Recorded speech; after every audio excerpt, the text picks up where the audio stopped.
అలా నిదురలేచినటువంటి రామలక్ష్మణుడు, సుందరాకారుడు రాముడు, నల్లనివాడు, ఆయనకి తోడయి అఖిలమైన అన్న గుణాలను పుణికి పుచ్చుకున్నటువంటి నిరంతర తేజమూర్తి లక్ష్మణుడు, మంచి పసిమి ఛాయ కలిగినటువంటి వాడు, వీర గాంభీర్యంతో మనోనిబ్బరంతో వైకల్యం ఇది కాదు, పూర్వవేళల్లో వశిష్ఠునితో దురాక్రమవర్తి తాను యుద్ధం చేస్తూ ఉన్నటువంటి రోజులలో తన పుత్రులందరూ చనిపోయారు విశ్వామిత్రుడికి. తాను అది కాదా అంటే ఒక పుత్రుడు మిగిలాడు. అదిగో ఆ మిగిలినటువంటి పుత్రుణ్ణి పట్టాభిషిక్తుణ్ణి చేసి తాను తిరిగి ఏదో విధంగా ఈ వశిష్ఠుని ఎంట ఉన్నటువంటి కామధేనువు సంతతి అయినటువంటి నందిని గోవును తీసుకొని పోవాలనుకున్నాడు. ఇది మొదటి సంకల్పం. తాను అంటినటువంటి కార్యం నిర్విఘ్నంగా సాగకుండా విఘ్నం కలిగింది అనేటువంటి క్రోధానికి లోనయ్యాడు. ఇది ద్వితీయవత్. ఇలాంటి నిరంతరమైనటువంటి క్రోధంతో మహానిబ్బరానికి తెలియ తనలో ఉన్నటువంటి ఇచ్ఛాశక్తిని పెంపొందింప చేసుకుంటూ అలా అలా అలా వెళ్ళిపోయాడు. ధనుర్వేదం అంటితే కాదు, సాంగోపాంగంగా తెచ్చుకున్నాడు. అది కూడా ఆ సురభి సంతతి అయినటువంటి ధేనువు చేత తిరస్కారవంతమైంది. ఇక బ్రహ్మతేజంతో వశిష్ఠుడు దండమాడి నిలిపాడు. ఇలాంటి స్థితిలో బ్రహ్మత్వాన్ని తను పరిశీలించి పొందాలి అనేటువంటి ఏకభావి వెళ్ళాడు. అలా వెళ్ళినటువంటి సందర్భంలో మనం అంటే కాదు, మానవీయమైనటువంటి వైకల్యాలను సృష్టించేటువంటిది ఆడది. మహాసుందరి అయినటువంటి మేనక నంపాడు ఇంద్రుడు. సులభమాడితే ఆ మేనకకు వసుడయ్యాడు. శకుంతల అని మనం పేరు పెడితే కాదు, అప్పటికి పేరు పెట్టలేదు. అదిగో ఆ శకుంతల పుట్టింది. పుట్టినటువంటి శకుంతలను చూస్తూనే తన మనోవైకల్యానికి కారణమైనటువంటి స్థితిని తెలుసుకొని తిరిగి అదిగో ఆ బ్రహ్మజ్ఞాని అవ్వాలి అని అర్థి తాను మళ్ళా తపశ్చర్యకు వెళ్ళిపోయాడు. ఆ తర్వాత బ్రహ్మర్షిత్వం పొందిన ఆయన అనుకున్నటువంటి మహర్షిత్వ యోగం రాల. వశిష్ఠుడు అనేటువంటి వాడు కనబడకూడదు, మొత్తం సమస్తమైనటువంటి యావత్ యజ్ఞ సంభూతాన్ని తానే నిర్వహించాలి అనేటువంటి మనో నైష్టిక బలాన్ని పెంపొందించుకున్నాడు. అది వీరగంభీరం, ఎవరన్నా కాదు.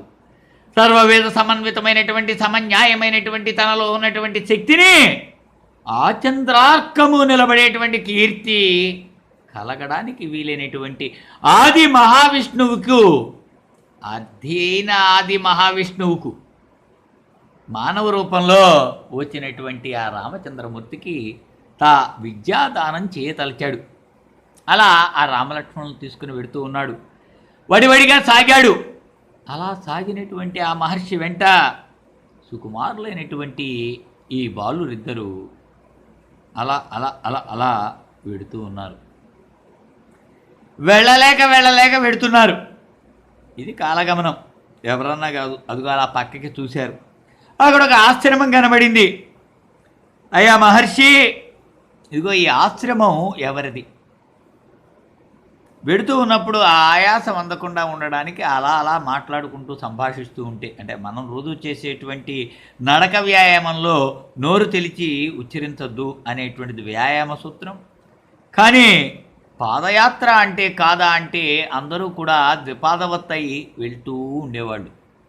మరి ఆ రకమైనటువంటి నడక దారిలో అలసట ఆయాసం అందకుండా ఉండడానికి అభిముఖంగా ఉన్నటువంటి క్షేత్రజ్ఞానాన్ని పొందుతూ ఉండేవారు. ఆ మహర్షిని అడిగాడు, ఈ ఆశ్రమం ఎవరిది అని. అప్పుడు విశ్వామిత్రుడు చెప్తున్నాడు, చాలా కాలం క్రిందట ఇక్కడ పరమశివుడు తపోదీక్షలో ఉన్నాడయా. ఆయన మనస్సును చాంచల్యవత్తు చేయడానికి మన్మధుడు ఆడాడు. అదిగో ఆ మన్మధుడు చేసినటువంటి క్రియ, పూలబాణం వేశాడు. ఎదురుకుండా పూబోడి పార్వతి ఉంది. ఆయనకి కోపం వచ్చింది. తన మనశ్చాంచల్యానికి కారణమైనటువంటి మన్మధుణ్ణి అక్కడ భస్మం చేశాడు. ఆ అనంగుడు భస్మమైనటువంటి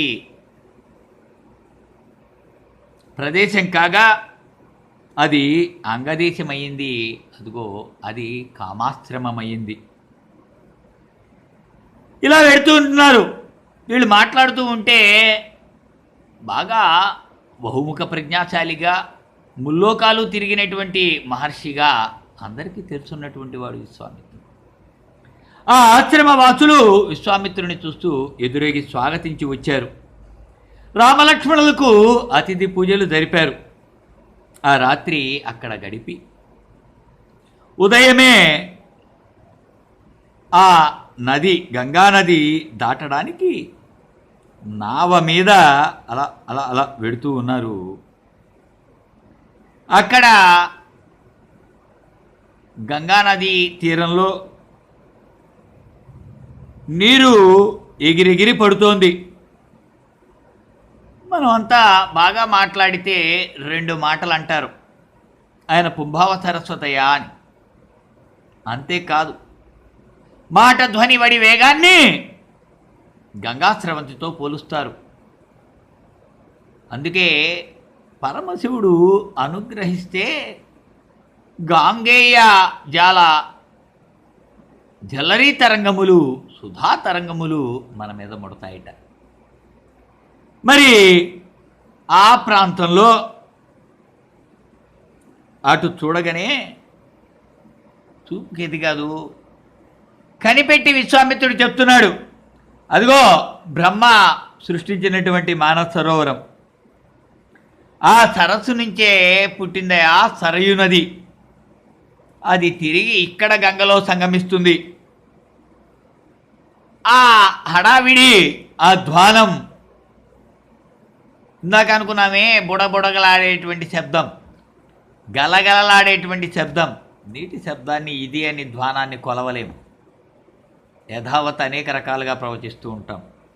అదిగో ఆ శబ్దం ముందే సమారంభ సంవేళలో వెలువడుతూ ఉన్నటువంటిది. సహజమైన తీరులో ఇతర నదుల దగ్గరికి కనుక మనం వెడితే నది నది సముద్రంలో కలిసేటువంటి వేళలో అంతర్వేది అంటారు, చెలియలి కట్ట అంటారు. అంతటి వేగంతో ప్రవహించినటువంటి నది, అనేక సెలయేర్ల సమకట్టు అయినటువంటి ఆ నది అలా ప్రశాంతంగా ఉచ్ఛ్వాస నిశ్వాసలు లేని ధ్యాన సమాధిలో ఉన్నటువంటి మహాయోగిలాగా, ఆంతరంగిక మైత్రి చేరి పరమాత్మతో కలిసేటువంటి మహామునిపుంగ ఊళ్ళలాగా సముద్రుడితో కలుస్తుంది. అయితే ఇక్కడ గంగా సరయు సంగమం, 2 నదులు మనం ఎంచితే కాదు, 2 మహావేగంతో వెడుతున్నాయి. ఢీ అంటే ఢీ కొడితే ఆ 2 ప్రవాహాలు కలిసి వెడుతూ ఉన్నాయి. అదిగో ఆ సరయు నది గంగా సంగమ ప్రాంతం ఇది అని అక్కడ చెప్తూ ఉన్నాడు. ఇంతలో నావ అవతలి ఒడ్డుకు చేరింది.